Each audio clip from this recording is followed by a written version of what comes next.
ECW. Welcome back, guys, to another review here on the Oh, you can't say welcome back. Folk Wrestling channel. Yeah, we've no copyright. Welcome back. So if anyone wants it, you can have it. But anyway, guys, we're here for another ECW WWE version of ECW, and we're here for another review show. This time for the 27th of June, 2006 episode. The third episode since the revival of ECW. I've got mixed feelings about this one. I think there's a case you could say it's arguably the worst, but I think there was some. I think you could say it was maybe the worst episode, but I think it had some of the best stuff on it. I disagree with that. Well, here we go. We'll go through what happened here, and maybe I'm talking shite actually, because we'll go through what happened here. You've got the best match. You've got the best segment. Let's see So here. what did the middle week have? Let's see here. Right, so kick off ECW with Sabu versus Roadkill, Extreme Rules match. So Sabu, the guy's, he seems to be getting pushed. Like, we know the guy's limited and it's a botch fest, but if you give this guy a few chairs and a table and a couple of weapons, he can give you an entertaining match. He's not going to give you a 25-minute fucking technical masterclass. Even if he did near perform open surgery on his back. lungs. So you can tell why this guy's body's scarred up.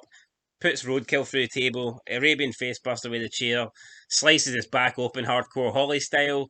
To me, he should have won the match there.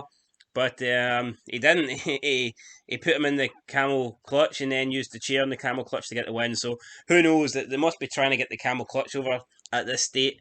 But well, this to me was a bit awkward. When you should have won the match with that. Yeah, when you did the camel clutch, yeah. And then he didn't even tap out straight away. And then there was a couple of hits with a chair. Then he did tap it. Yeah, like Roadkill's pish. I don't mind the guy, but I think the Arabian facebuster through the table with the chair. Yep. Should have ended it, but it didn't. And you know what? Good Sabu match. I mean, that's what you want. I mean, you don't want a fucking 15-minute. You know what I mean? See, just give Sabu a couple of weapons, give him 5 minutes, and I think this is I think this is the best way to start these ECW shows. Yep. Fast-paced, brutal action. You know what I mean? Like, so to me, it got the job done. Decent opener. After that, we move on to, I believe we have Kevin Thorne. Yes, Kevin Thorne. Well, we don't know he's Kevin Thorne, but there's basically some guy who looks like a vampire. And basically, he's always outside the arena stalking people. Joey Styles says, "Is he flying between arenas?" Which is he was kind of ripping the piss out. He's like the vampire version of Jimmy Savile, but instead of like preying on kids, he's fucking preying on ECW because he's every week he just turns up stalking ECW. What's he want from ECW? Well, we see him next week. Maybe he'll get inside the building. Wait, the vampires not need to be welcomed in. Is it not like a rule or something like the myth that you have to invite them in? They can't just enter. I mean, that's the rule. Nah, what's there something something like that where they have to be invited in? Well, personally, I couldn't give a rat's ass. Maybe we'll find it next week. Maybe someone needs to invite him in, so maybe that's why he's waiting outside in the cold because nobody. Maybe next week Joey Styles will, offer him in a cup of tea or pint of blood. I don't know. Next up, though, we had Tommy Dreamer in the ring, and he's like, "God damn it, Big Show, I am." He gave the classic line. Yeah, he says, "Last week you earned my respect." I mean, how? Please, sir, may I have another? Yeah, so he gave the classic line, "Please, sir, may I have another?" Like, but I mean, come on, comparing this mediocre beatdown that Big Show gave him last week to getting fucking caned like while you're on the middle of the ring, it's not the same thing. Like, so the waste of this line should be kept for something epic, but nah. Big Show comes out again, the same shite. Does this new Cobra clutch backbreaker or throw you away like a piece of shite maneuver, and just a waste of time really. So wasn't even a match. But at least you can see there's rivalries and feuds, and you can see what they're trying to do here. I'll say this, so it kind of feels like the SmackDown versus Raw 2008 rivalry system. It doesn't really feel like a proper rivalry. It kind of just feels like we're in this wee segment together. It's not like when you're watching the Attitude Era and it feels flowing. To me, it's awful stop start. Oh, that's you for the week. You're done. You're out of here. Yeah. So up next we have Mike Knox backstage with Kelly, and I think he says something along the lines of, "If you want to be famous or something, come out and join me at ringside." I think this guy looks like Billy Russo for the Punishers. GW thinks I'm talking shite. Let me know what you think down below. But his theme song sounds like dubbed in. Yes, Yeah, it sounds like what the music you get when you can't afford to pay for the actual official theme songs that you once used. So Mike Knox comes out beating up Danny Doering. It wasn't a great match. He's got him in a chin hold. Kelly is about to take her top off for some guy in the crowd. He's helping her way up, and then Mike Knox him over, pie faces him, and the guy goes through a chair, which is pretty cool. It was an obvious plant, but yeah, there was a few plants in this. Because I'm assuming later on when Edge comes out, those were two plants. I doubt he stole two guys' tickets, like maybe they wouldn't have bottled it as much, like. Yeah, true. So Mike Knox gets back in the ring. Off Danny like a big boot there, takes him out. Gets the match. Sister Abigail, whatever he was calling it back then, Knox. Done it better than Bray Wyatt. He actually did. People are going to cry about that because they loved the Fiend, the mark out over the guy, but he did it better, executed it better. So what? Live with it, deal with it. And Kelly again did her expose thing, and Mike Knox, came with the towel. So, I mean, this is 3 weeks in a row now. Well, the first week he didn't come. Last week he did come out. And this week he's come out. He was already there, kind of, with the towel. So how long's this go? Is it just going to be the same pish? Are we going to get... Yeah, I mean, I'm wondering what's going to happen next week. Is something different going to happen? One week, maybe, I don't know, SANDMAN's going to come out and fucking start bartering Mike Knox. I don't know, with the cane. Speaking of the SANDMAN, next segment, we've got Big Dick Johnson coming out. No, but at least for this, it might be the same pish every week, but at least it's a different gimmick every week. Yeah, so he's coming out. I don't know what this guy... He's like wearing a tuxedo and he's dancing to weird music, and next minute SANDMAN comes out and you think this guy's getting battered, and then SANDMAN's like laughing at him, and then the guy starts stripping and getting down and dirty on SANDMAN, and he starts like using SANDMAN's cane, and SANDMAN's like squirting at the beer, and it's great comedy and it's all fun and games, but then the Big Dick Johnson grabs SANDMAN's beer, starts pouring it over him, and SANDMAN's face just turned from like happy to why the fuck you wasted my beer, you fat bastard, and then starts caning him with the cane. Fantastic. But great. You've got to look at this from a logical point of view. Why are these people coming out just to get battered by the SANDMAN? Like, what's their purpose? Yeah, why did he come out? Why did the zombie come out? Well, maybe the zombie, you could maybe... you can let that pass. Say it's a zombie. But then again, that just sounds... But then again, you could, I guess you could argue that big Mexican Randy Savage was coming out for a match. But why is this guy coming out? He certainly wasn't coming out for a match. I know. Unless maybe it was the extreme expose. Maybe he's Kelly's dance partner or some pish. I don't know. But he got his arse caned, and fuck me, man, they're zooming in. And at least we didn't get a kiss my ass club tonight. But the big cane marks over his arse. So damn, looks sore. It's gotta be cane. So I mean, SANDMAN. I guess the guy's limited in the ring, so just keep him to segments where he's cracking people with canes, and you'll get the job done. Up next, I believe somewhere in between this with the Kurt Angle promo. Yep, it was weird. And it wasn't good. He was like taking it very serious. Like, and he was greeting. Like ever since WrestleMania, he's been a failure. He goes home and his wife kisses him. He feels like he's let them down. I mean, I've jobbed out my 3-year-old child. It's like there's nothing in this. Oh, wait, you didn't. Oh God, you lost a belt at Mania, mate. You know what I mean? What to do? I mean, Edge shows up and with later they take the two jobbers' seats. Steals two seats off people. We've got backstage. We've got Rob Van Dam and Paul Heyman. Heyman's kind of freaking out about if RVD loses this, that his odds drastically go down because the triple threat match for the belt at the pay-per-view turns into a fatal 4-way. And RVD, turns around and makes a joke and says, "Have you seen me, Paul? I've been smoking all week." Obviously he was like referring to like smoking as in like lately. I mean, he's been like the man, unbeatable, but on fire.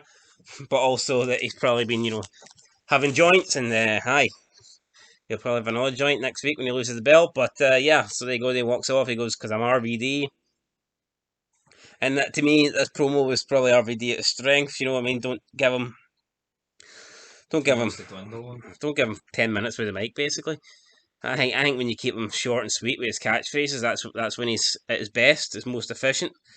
But then again, if you're the world champ, you kind of need more. Yeah, but the stuff that he did with Austin in the Alliance was great. Yeah, I know. So I mean, I don't know why change something that works. And then we go for the match. It was a good match for ECW.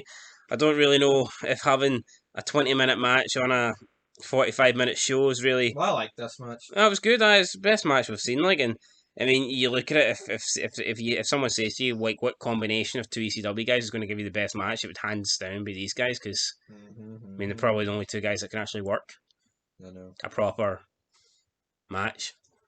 No disrespect to fucking Tommy Dreamer or like 99.999% of this roster. I suppose like you're like say Al Snow and Stevie Richards can like work, but I mean at this stage, like I mean, who's going to take them as a serious? They're not going to go a 20-minute match. Like it's just not happening. So aye, there you go. Edge RVD wins clean. Angle basically, does what he does. Mat wrestling. Went for the ankle lock, tried to weaken the ankle, and then RVD kind of counters out of nowhere with a DDT, and then nails the frog splash, and that was it. Got the win. So no Edge interference, no nothing really. RVD beats Angle clean. Is this the last we see of Angle on ECW? It might be, but I'm sure if you're watching TNA, it'll pop up on there relatively soon. And then RVD celebrates. Edge gives him, a round of applause for winning. RVD turns his back, he gets speared again, giving me flashbacks to week one. I personally thought Edge was going to come in, but I thought RVD was going to take his heat off with a kick or something. I wasn't expecting Edge to make him look weak again. Yeah, so I mean, I don't know. He beats Angle, and then it's kind of all undone. Yeah, I just like stupid. And Taz's mark. Well, it was funny. When Taz was interviewing Edge, and Edge takes the mic off him, he's like, something. He says something. He referred to Taz's small height. He's like, I need the mic higher or something. And then Taz is like, I'll kill you. So yeah. That's what I don't get. When was Taz? When did Taz fuck his neck? I don't know. Because I just think Edge. I think Edge is. This is his second week. Well, no, he was on ECW. He's been on ECW 3 weeks now. I know he wrestled in the main event last week. And they're making it as if he's not going to turn up. That was retarded. I didn't like yeah, that. Joey Styles says something like Edge's actually been a man of his word for a change. He's turned up, but he turned up the last 3 weeks. And also Taz was making it. Oh, what you doing here? Despite the fact he's been here every week. Yeah. I don't know, man. Retarded. But anyway, let's get into rating this bastard, and I'm going to give it. Oh fuck! I'll give it a 6. I'll give it a 6. I think a 6 is what. Like the main stuff was good. Main event was good. The Sandman and Big Dick Johnson segment was pretty legendary. Like no, I like the opener. I think I've got no problem with the opener. I think the opener. Aye. I would have just had. I know you can't really do it week in week out, like that'll get a bit boring. But I'd have just had Sabu in an Extreme Rules match, 5 minutes Extreme Rules match. I think you could argue Sabu versus Roadkill was better than Lesnar versus Goldberg at Mania. Yeah. Maybe the stakes weren't as high, like, and it wasn't as important, like, and they probably weren't getting paid as much. But Sabu, keep him in these. I think when he's in these kind of matches, the guy's good. Yeah. What's the parts I didn't like of the show? Kurt Angle segment. The Kurt Angle promo wasn't good. The Big Show. I just don't like Big Show. So anytime, and it's like ECW, they bring it back. It hasn't been on in 5 years. You're hoping to see fresh stuff that you haven't seen, and you get Big Show every week. It's like, fuck off. I know. What about the likes of the people they've actually brought back, like Balls Mahoney? Yeah, I want to see them. Al Snow and Stevie Richards. People that don't get time. Like, fucking give it to them. Could they have a like that big Guido guy battering? I don't know. Maybe don't want. What about a guy they've got in OVW? A big guy. Call someone fresh up. I know. And maybe they don't want Mike Knox to be doing that because they've got him in the whole Kelly like storyline. But why not have someone else? There must be more than one big guy, and have him be beating up Dreamer. It's just you have him Big Show and they get Big Show. What about Test? Test could have been the fucking man. I mean, it's just coming. Test would have been fresh. Yeah. Why not make Test the champ? I don't get it, man. I just don't like Big Show. So the Angle promo was pretty poor. Every time Big Show comes out, he bores the fucking tits at me. And we seen Kevin Thorne standing outside the arena for the third time in 3 weeks. So really, at this stage, you've got to wonder: is anything going to advance here? Are we going to get another Sabu Extreme Rules 5-minute opener next week? Are we going to get another Kelly, strip thing until Knox stops it? Are we going to get Kevin Thorne standing outside the building? Get SANDMAN? We're going to get SANDMAN. We're going to get Edge appearing again. And ending the show. Well, not ending the show, but spearing RVD and getting one over. I mean, I think we need to start seeing some different stuff, and that's what I want to see in the next episode. So, yeah, we'll give this a 6 overall. It gets a 6 for both of us, therefore it equals a 6, and it becomes the highest rated show so far. So, based on our nah, because I think last week I gave it a 6 and you gave it a 5. I gave it a 6. We both gave it 6s. Last week? Yes. I don't think we did. We did. Well, I gave it a 6. I know for a fact I gave it a 6. Now, if you're saying you gave it a 6, then we both gave it a 6. I'm pretty sure I got a 5 point. Mate, who fucking cares? Right? See, at this stage, who absolutely cares? Basically, you could argue the shows are getting better, but I think we need to see something different next week. So, tune in to see what happens next week on ECW on the review show. But until then, peace.